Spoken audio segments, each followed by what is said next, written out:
പീരുമേട് താലൂക്ക് ആശുപത്രിയിലേക്ക് കടന്നുപോകുന്ന പ്രധാന വഴിയിൽ അലഞ്ഞുതിരിയുന്ന കന്നുകാലികൾ തമ്പടിക്കുന്നത് രോഗികൾക്കും യാത്രക്കാർക്കും വലിയ പ്രതിസന്ധി സൃഷ്ടിക്കുന്നു. കൊല്ലം തേനി ദേശീയപാതയിൽ നിന്നും താലൂക്ക് ആശുപത്രിയിലേക്ക് തിരിയുന്ന ഭാഗത്താണ് കന്നുകാലിക്കൂട്ടം സ്ഥിരമായി നിലയുറപ്പിച്ചിരിക്കുന്നത്. ഇത് ആശുപത്രിയിലേക്ക് എത്തുന്ന പ്രായമായവർക്കും രോഗികൾക്കും കാൽനട യാത്രക്കാർക്കും ഒരുപോലെ ഭീഷണിയാകുകയാണ്. ദേശീയപാതയിൽ നിന്നും ആശുപത്രി റോഡിലേക്ക് പ്രവേശിക്കുന്ന ഭാഗത്തെ ബസ് കാത്തിരിപ്പ് കേന്ദ്രത്തിന് സമീപമാണ് കന്നുകാലികൾ പ്രധാനമായും തമ്പടിക്കുന്നത്.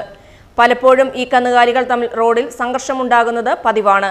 മൃഗങ്ങൾ തമ്മിൽ ഏറ്റുമുട്ടുമ്പോൾ ഭയന്നോടുന്ന യാത്രക്കാർക്ക് പരിക്കേൽക്കാനുള്ള സാധ്യതയും ഏറെയാണ്. സംസ്ഥാനത്തിന്റെ ദേശീയപാതയിൽ പീരുമേട് താലൂക്ക് ഹോസ്പിറ്റലിന് മുൻവശത്തുള്ള വെയിറ്റ് ഷെഡിന് മുൻവശത്ത് താലൂക്ക് ഹോസ്പിറ്റലിലേക്കുള്ള റൂട്ടിൽ അലഞ്ഞു തിരിഞ്ഞു കിടക്കുന്ന പശുക്കളുടെ സങ്കേതമായി മാറിയിരിക്കുന്നു.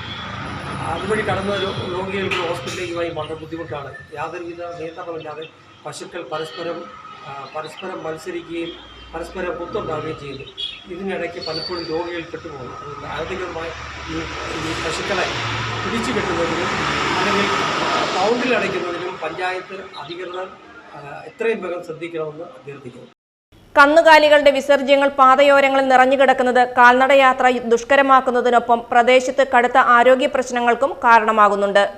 യാത്രക്കാർക്ക് ബസ് കാത്തു നിൽക്കേണ്ട കാത്തിരിപ്പ് കേന്ദ്രം ഇപ്പോൾ പൂർണ്ണമായും കന്നുകാലികൾ കൈയടക്കിയ അവസ്ഥയിലാണ്. റോഡിന് നടുവിലും വശങ്ങളിലും ഇവ കിടക്കുന്നത് ഇതുവഴി കടന്നുപോകുന്ന വാഹനങ്ങൾക്കും വലിയ രീതിയിൽ തടസ്സം സൃഷ്ടിക്കുന്നു. താലൂക്ക് ആശുപത്രിയിലേക്ക് എമർജൻസി വാഹനങ്ങൾക്കും ആംബുലൻസുകൾക്കും വേഗതയിൽ കടന്നുപോകേണ്ട പാതയിലാണ് ഈ ദുരവസ്ഥ.